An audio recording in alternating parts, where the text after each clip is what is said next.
रोटी वाले की सफलता। गगन एक गरीब भिखारी था।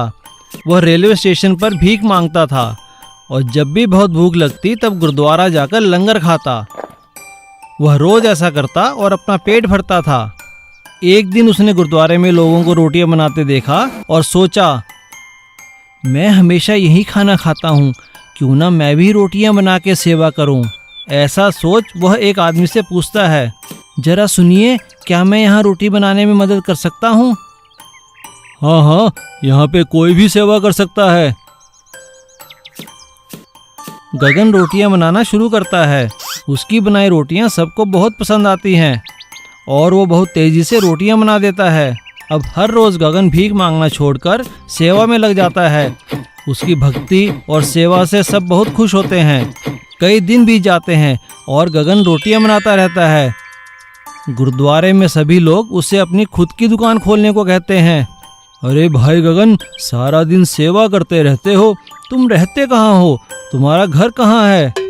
मेरा दुनिया में कोई नहीं है, मैं अनाथ हूँ। पहले भीख मांगता था और यहाँ रोटी खाकर पेट भर लेता था, पर अब मैं भीख नहीं मांगता, बस सेवा करता हूँ और प्रसाद समझकर खा लेता हूँ और रेलवे स्टेशन पर जाकर सो जाता हूँ।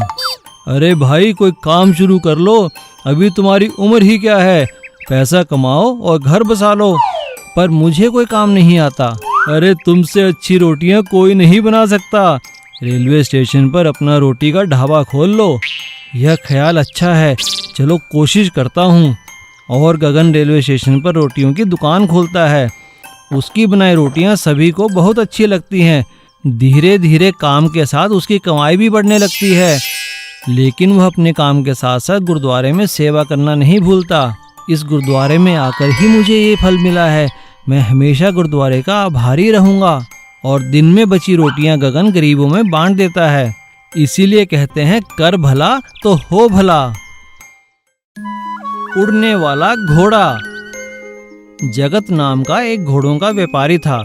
वह नगर नगर जाकर अपने घोड़ों का सौदा किया करता था।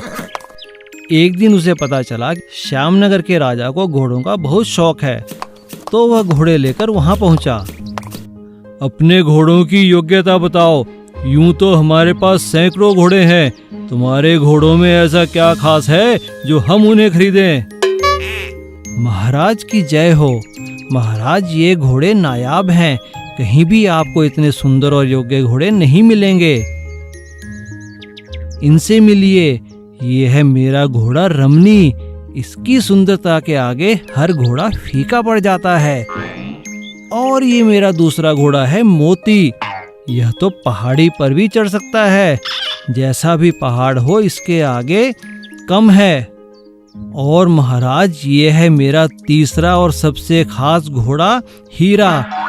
आप जानकर हैरान होंगे कि ये हवा से बातें करता है, हवा में उड़ना जानता है ये।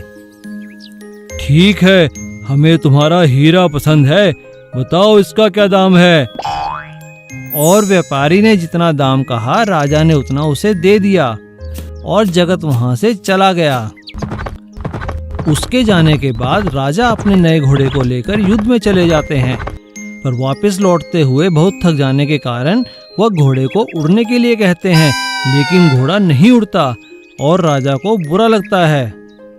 सेनापति, जाओ और व्यापारी को यहाँ लेकर आओ, हम उसे दंड देंगे क्योंकि उसने झूठ कहा था कि यह घोड़ा उड़ता है। व्यापारी को पकड़कर राजा के सामने पेश किया जाता है। महाराज, आपको कोई गलतफहमी हुई है। हवा से बातें करना तो एक मुहावरा है जिसका अर्थ होता है तेज भागना। मैंने तो यही मिसाल दी थी। झूठे हो तुम, हमें अनपढ़ समझते हो। धोखेबाज, आज दिन ढलने से पहले अगर ये घोड़ा ना उड़ा तो हम तुम्हें तलवार से उड़ा देंगे। व्यापारी बहुत डर गया और सोचने लगा। सोचते सोचते वह एक मंदिर की सीढ़ियों पर बैठा और रोने लगा। तभी एक जादूगर वहां अपना खेल दिखाकर आया। वह व्यापारी को जानता था। उसने उसकी परेशानी का कारण पूछा और व्यापारी ने अपने दोस्त जादूगर को सारी बात बता दी। दोस्त, व्यापार में बहुत संभल कर हर बात कहनी चाहिए, पर तुम चिंता छोड़ दो, मैं हूं ना। जादूगर ने घोड़े को जादुई पंख लगा दिए